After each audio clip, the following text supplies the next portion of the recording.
सुप्रभात मेरे प्यारे बच्चों।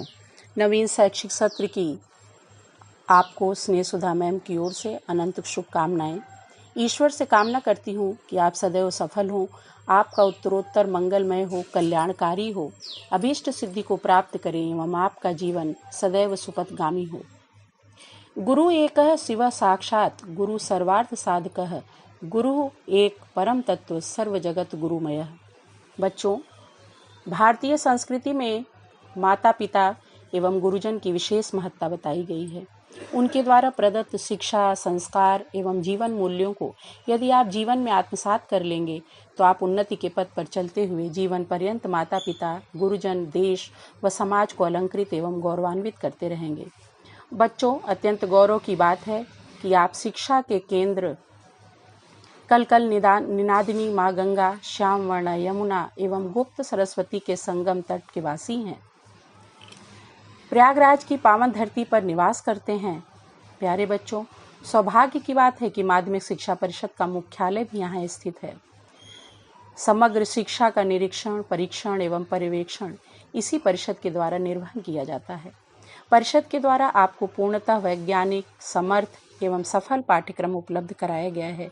यदि आप सजगता से इस पाठ्यक्रम के अंक भार यानी अंक विभाजन को ध्यान में रखते हुए परीक्षा की तैयारी करेंगे तो 100% अंक के साथ पूर्ण रूपेण सफल होंगे, ऐसा हमारा पूर्ण विश्वास है।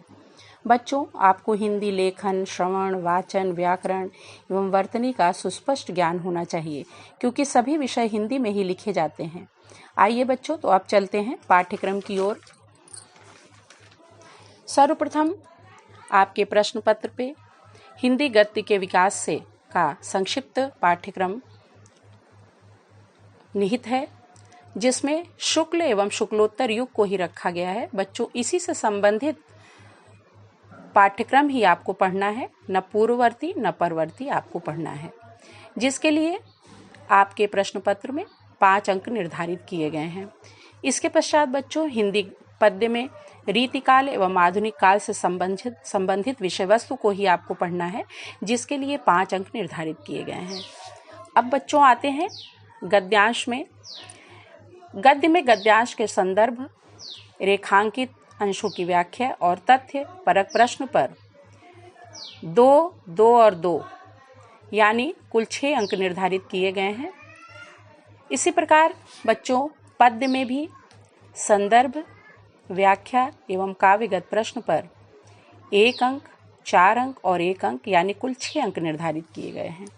इसके बाद आते हैं बच्चों संस्कृत पद्यांश में।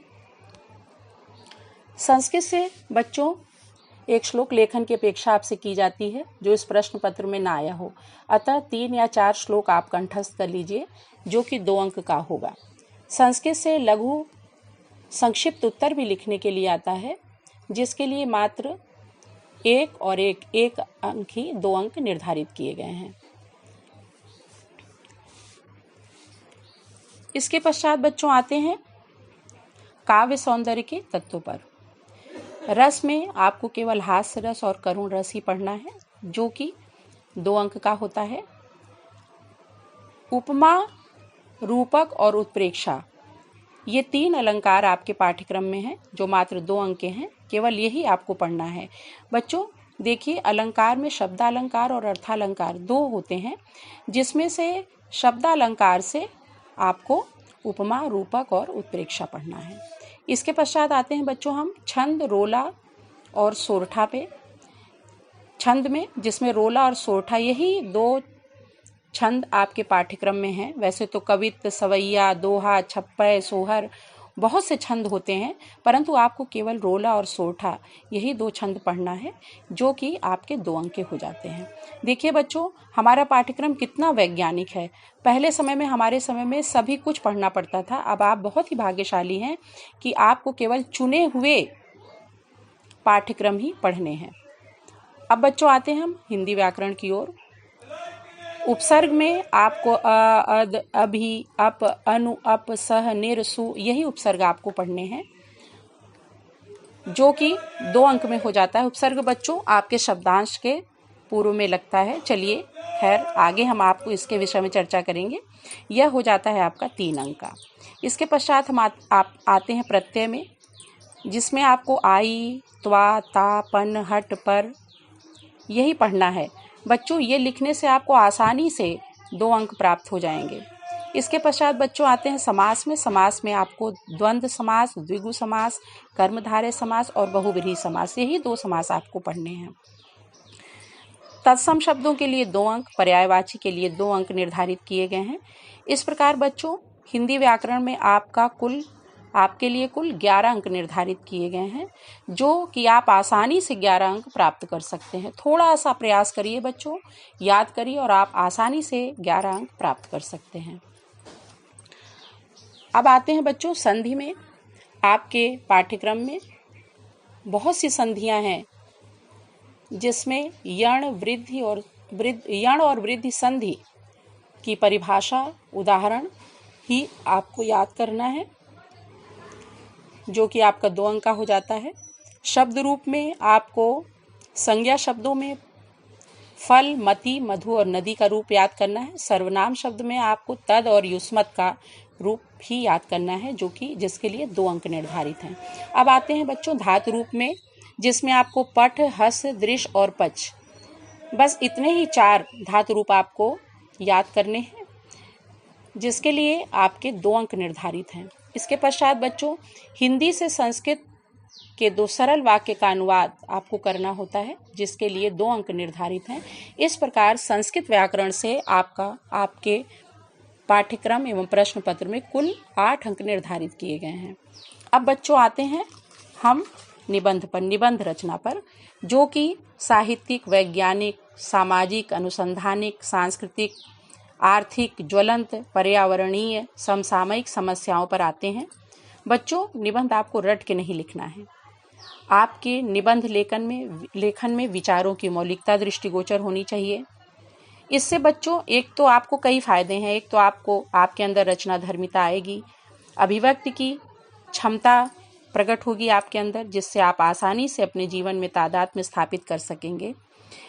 यह निबंध 6 अंक का आता है, जिसको आप याद करके आसानी से, सहजता से 6 अंक से 5 या 4 या 5 अंक तो बच्चों आसानी से आप प्राप्त कर सकते हैं। इसके पश्चात बच्चों आपके पाठ्य पुस्तक में अग्र पूजा चलती है। अग्र पूजा खंड काव्य से कथा वस्तु, घटना, चरित्र चित्रण इत्यादि पर प्रश्न पूछा जाता है, जिसके लिए 3 अंक भार निर्धारित किए गए हैं।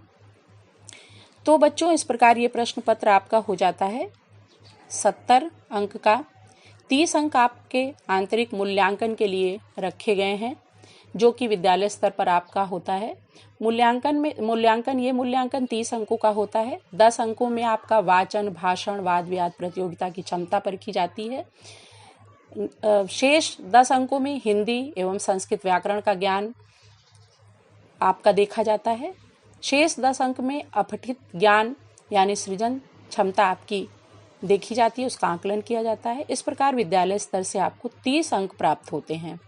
तो इस प्रकार हिंदी कक्षा 10 के पाठ्यक्रम में आपके कुल 100 अंक निर्धारित किए गए हैं। और बच्चों हमें आप पर पूर्ण विश्वास है कि आप परीक्षा में अपने पाठ्यक्रम को ध्यान में रखते हुए अपनी परीक्षा की तैयारी करेंगे और अपनी परीक्षा में सफल होंगे 100% अंकों के साथ। हम आपको बच्चों इस नवीन सत्र की पुनः शुभकामना देते हैं। शुभ स्वस्ति एवं शुभ मंगलमयी कामनाओं के साथ हम आपसे फिर मिलेंगे अगले पाठ के साथ।